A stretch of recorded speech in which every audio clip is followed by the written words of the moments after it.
Kalau Protestan memang awalnya protes ya, Iya, protes Bang. mulu.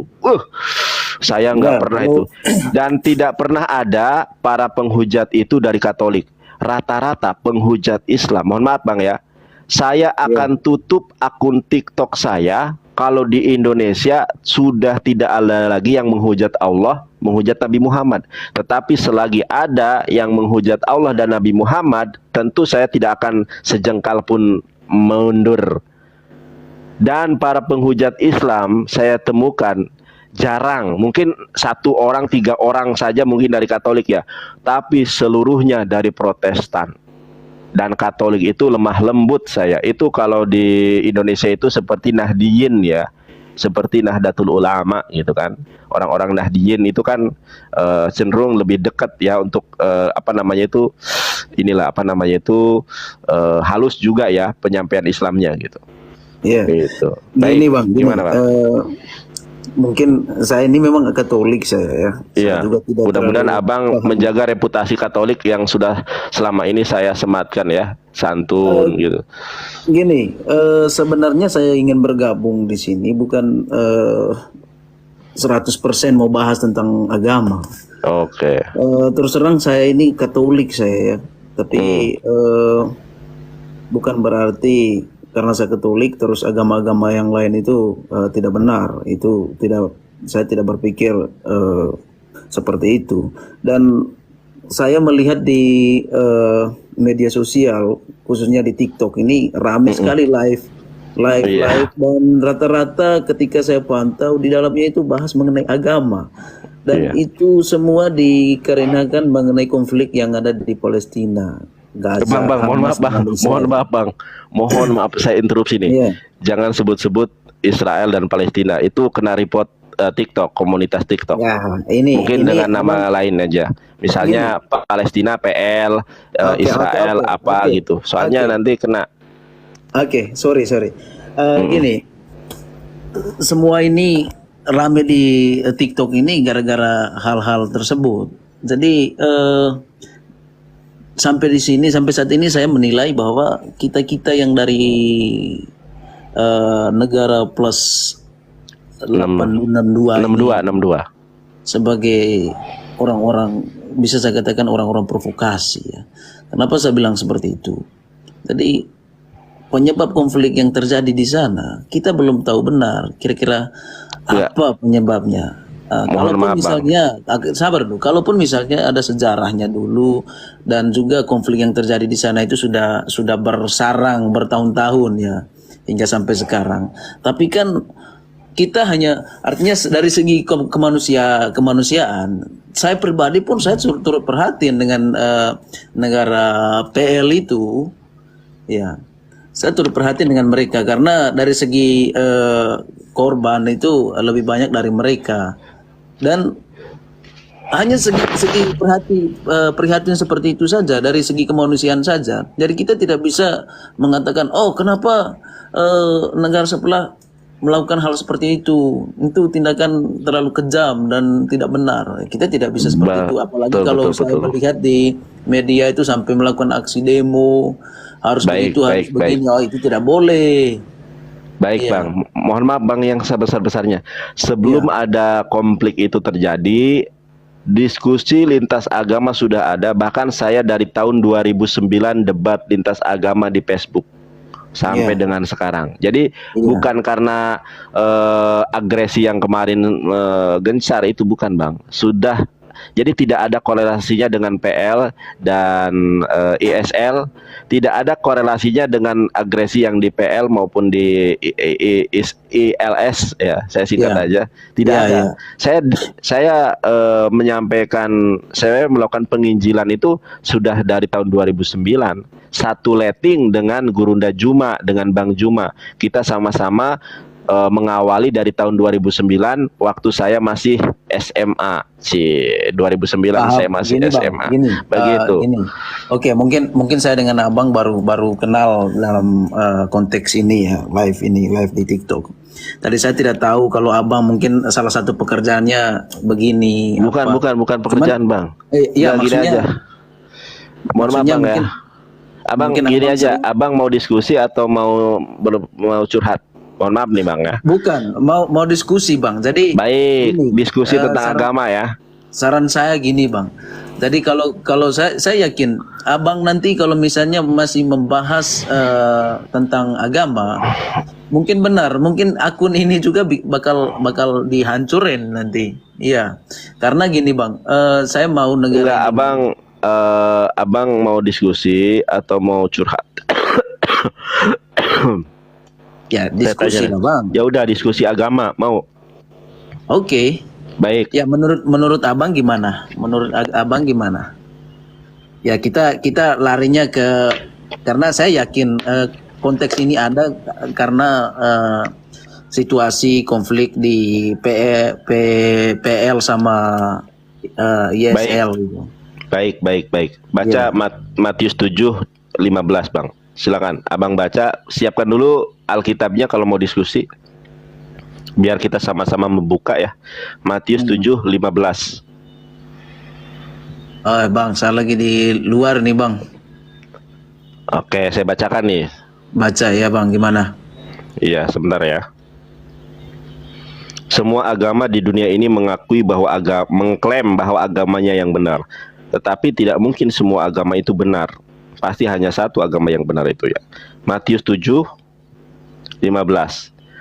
Sebentar Mohon bang. maaf. Baik. Sebentar, Aduh, bang, sebentar, bang. Sebelum abang saya mau diskusi atau mau ini nih? Saya mau sudah diskusi tadi. bang, Ya udah mau diskusi baik. bang. Sebelum Baik. sebelum abang mau bacakan itu, saya tangkap dulu abang. Semua Iya. agama pasti mempertahankan kebenaran agamanya masing-masing. Baik. Tapi menurut abang tentu salah satu dari agama tersebut yang benar.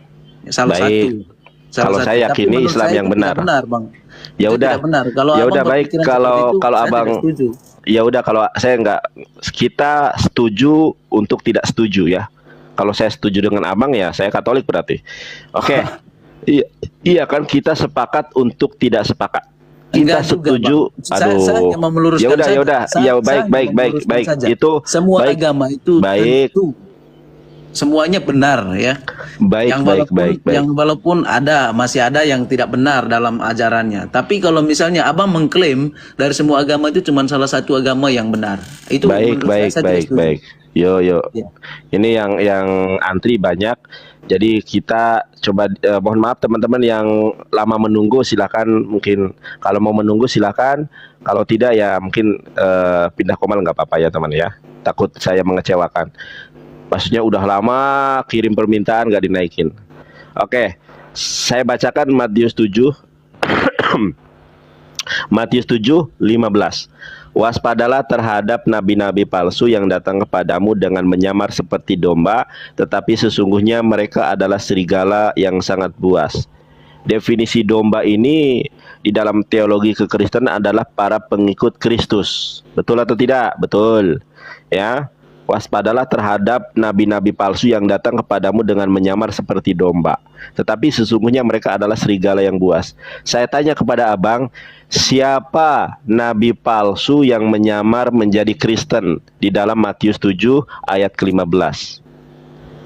Siapa di situ? Nabi apa maksudnya? Di dalam Matius, saya balik kamera. Di dalam Matius 7 ini ada perikopnya hal pengajaran yang sesat. Waspadalah terhadap nabi-nabi palsu yang datang kepadamu dengan menyamar seperti domba, tetapi sesungguhnya mereka adalah serigala buas. Definisi domba di dalam teologi kekristenan adalah pengikut Kristus. Jadi kalau saya interpretasikan sesuai dengan definisi domba, waspadalah kalau saya narasikan maksud saya sesuai dengan etimologi dari domba, waspadalah terhadap nabi-nabi palsu yang datang kepadamu menyamar seperti Kristen, tetapi sesungguhnya mereka adalah serigala buas. Pertanyaan saya, siapa nabi palsu yang mendatangi para murid pada saat itu yang menyamar jadi Kristen atau menyamar jadi pengikut Kristus? Yang Silakan. abang tahu kira-kira siapa? Loh enggak, saya nanya ke abang gitu loh. Karena di sini Yesus ini kan ucapan Yesus. Yesus mengatakan waspadalah terhadap nabi-nabi palsu yang datang kepadamu. Yesus sedang berbicara kepada para murid. dengan menyamar seperti domba, bahwa nabi palsu yang datang kepada para murid itu menyamar seperti Kristen atau menyamar menjadi pengikut Kristus atau disebut Kristen.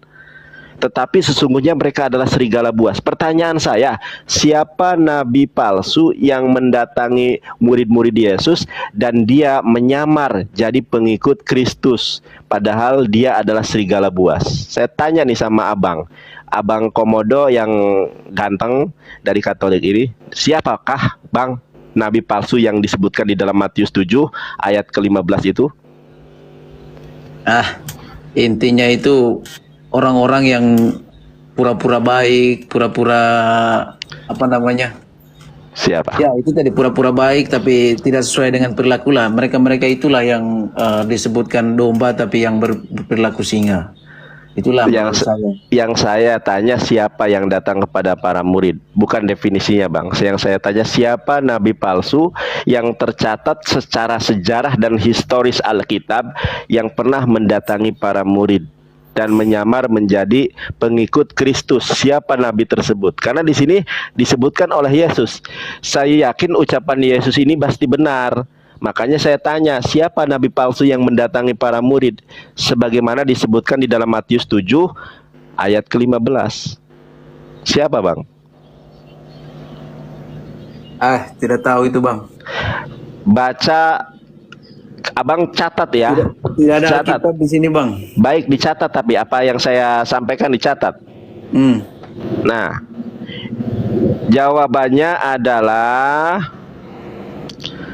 Kisah Para Rasul 13 nomor ke-1. Ini jawabannya. Nomor ke-1 ya, apa ya? Kisah Para Rasul 13 nomor ke-1.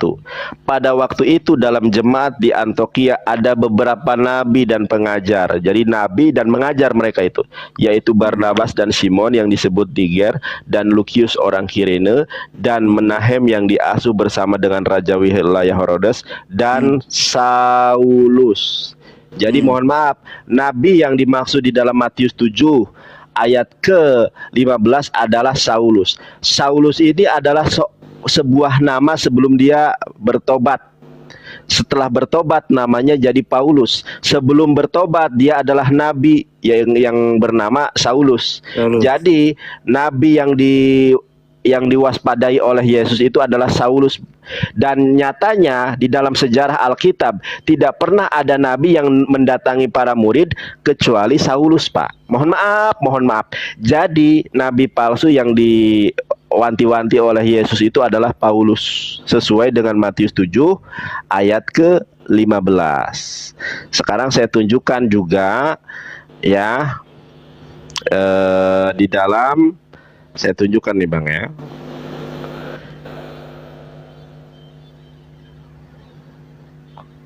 Di dalam, oke, mana tadi? Padang gurun. Ntar ya, padang gurun.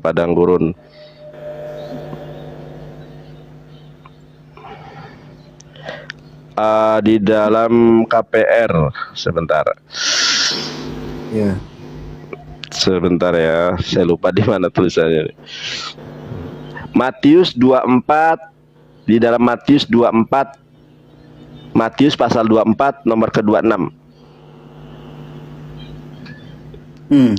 Jadi apabila orang berkata kepadamu, lihat ia ada di padang gurun, janganlah kamu pergi ke situ, atau lihat ia ada di dalam bilik, jangan kamu percaya. Jadi Yesus mewanti-wanti, kalau ada orang yang mengatakan aku melihat Yesus di padang gurun, jangan kamu percaya. Yesus sudah mewanti-wanti di dalam Matius 24 ayat ke-26. Kalau ada orang yang ngaku-ngaku bertemu aku di padang gurun, jangan kamu percaya. Satu-satunya orang yang tercatat di dalam Alkitab yang mengaku bertemu dengan Yesus di padang gurun hanya Paulus. Iya. Dan Paulus itu memberikan kesaksian tanpa ada saksi. Kisah Para Rasul, Kisah Para Rasul pasal ke-9 ayat ke-7. Saya tunjukkan, saya nggak mau berasumsi. KPR, Kisah Para Rasul 9 ayat ke-7. Maka termangu-mangulah teman seperjalanan, karena mereka memang mendengar suara itu, tetapi tidak melihat seorang jua pun. KPR 9 nomor ke-7. Lihat Pak. Maka termangu-mangulah teman-teman seperjalanan, karena mereka memang mendengar suara itu, tetapi tidak melihat seorang jua pun. Nah, kita lihat kesaksian Paulus ini 22 nomor 9. Nah, kesaksian Paulus ini dibantah oleh kesaksian Paulus berikutnya. Kisah Para Rasul 22 nomor 9. Dan mereka yang menyertai aku memang melihat cahaya itu, tetapi suara Dia yang berkata kepadaku tidak mereka dengar. Di dalam kesaksian pertama, orang-orang yang bersamaku tidak melihat tapi mendengar. Di dalam kesaksian berikutnya, yang bersamaku melihat tapi tak mendengar. Jadi karena memang tidak ada saksi atas pertobatan Paulus bertemu dengan Yesus, akhirnya kisah pertobatan Paulus sendiri bertolak belakang. Di dalam KPR, Kisah Para Rasul 9 ayat ke-7, orang-orang yang bersamaku, mereka mendengar suara itu tetapi tidak melihat rupanya. Di dalam KPR 22 ayat 9, yang bersamaku melihat tetapi tidak mendengar. Kontradiksi, karena Yesus sudah mengatakan di dalam Matius 24 ayat ke-26.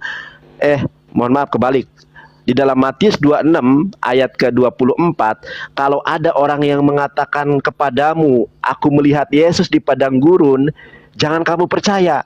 Satu-satunya orang yang mengatakan melihat Yesus di padang gurun, Paulus. Matius 7 nomor 15, waspadalah terhadap nabi-nabi palsu yang datang kepadamu menyamar seperti domba. Domba adalah pengikut Kristus secara etimologi. Ternyata tidak pernah ada nabi yang menyamar menjadi pengikut Kristus kecuali Paulus. Dan sebelum dia bertobat, namanya Saulus. Kisah Para Rasul 13 ayat ke-1. Dan namanya adalah Saulus, dan dia adalah nabi. Jadi mohon maaf Pak, nabi palsu menurut Alkitab itu adalah Paulus. Bayangkan, perjanjian baru, gospel kanonik ada 4. Gospel sinoptik Matius, Markus, Lukas. Gospel non sinoptik Yohanes. Setelah itu, tulisan Paulus ada 14 kitab. Firman Tuhan semua dia. Jadi mohon maaf, ajaran Kristen ini didominasi oleh seorang Paulus yang menurut Yesus adalah nabi yang tidak asli. Matius 7:15, perikopnya pengajaran sesat. Apa pengajaran sesat dari nabi yang tidak asli? Bapak baca, saya bacakan ya. Di dalam Matius 7 nomor 22, itu kan perikopnya pengajaran sesat dari nabi yang tidak asli, pengajaran sesat dari nabi yang palsu. Apa isi pengajaran sesat dari nabi palsu? Nah ini Pak pengajaran sesatnya. Matius 7:22, pada hari terakhir banyak orang yang akan berseru kepadaku, Tuhan, Tuhan, bukankah kami bernubuat demi namamu, mengusir setan demi namamu, mengadakan banyak mujizat demi namamu. Di dunia ini Pak, yang mengatakan Yesus Tuhan hanya orang Kristen yang mengajarkan Paulus. Kemudian yang mengajarkan bernubuat atas nama Yesus Paulus, dan yang mengusir setan atas nama Yesus Paulus. Kalau umat Islam diajarkan mengusir setan atas nama Allah. A'udzubillahi minasyaitonirrajim.